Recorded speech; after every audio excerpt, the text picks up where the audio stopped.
বলেছিলাম না, এত অবহেলা করো না। কখন হারিয়ে ফেলবে আমায় নিজেও জানতে পারবে না। অনেক অপেক্ষা করেছে তোমার, কিন্তু তোমার অবহেলা কমেনি। ভালো থেকো, ভয় নেই। সম্পর্কের দোহাই দেব না, কোনো জোরও করবো না।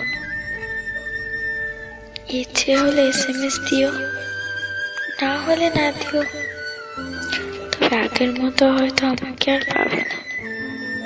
সবকিছু বাদ দিয়ে তোমায় নিয়েই ভাবো। কিন্তু অবহেলার মাত্রা এত পরিমাণ হয়ে গেছে যে আমার অসীম ভালোবাসা হারিয়ে ফেললাম। ভালো থেকো, বেশি খারাপ লাগলেই চলে যেতে পারো, আটকে রাখবো না।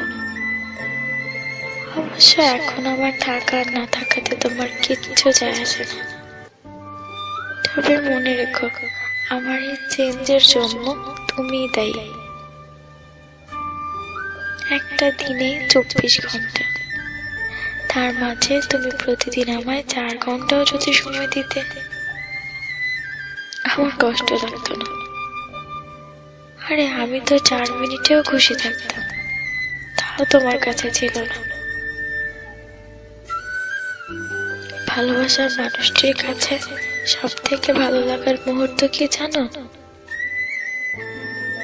যখন তার ভালোবাসার মানুষটি তার সাথে থাকে, কিংবা তাকে দূর থেকেও একটু সময় দেয়। আমি হয়তো নিজেকে অনেকটা পরিবর্তন করেছিলাম শুধু তোমার ভালোবাসার দিকে তাকিয়ে, কিন্তু সেই ভালোবাসা যে এত তাড়াতাড়ি কমে যাবে বুঝতে পারিনি। ঘন্টার পর ঘন্টা SMS কিংবা কল দিতে বলি না, সপ্তাহে কিংবা মাসে একবার দেখাও করতে চাই না। শুধু চাই যখন তোমায় মনে পড়বে বুঝতে পারবো তুমি আছো। একটা কথা কি জানো, অবহেলার মাত্রাটা যখন বেড়ে যায় তখন ভালোবাসার ইচ্ছাটাও দিন দিন হারিয়ে যায়। আমিও নিজেকে গুটিয়ে নিয়েছি, চিন্তা করে ফেলেছি তুমি দূরে থাকতে চাও। তবে আমি কেন জোর করব? তুমি আসার আগেও আমি একা ছিলাম, এখনো একা থাকতে পারবো। হয়তো মাঝে স্মৃতিগুলি একটু কষ্ট দিবে, এর বেশি কিছুই না।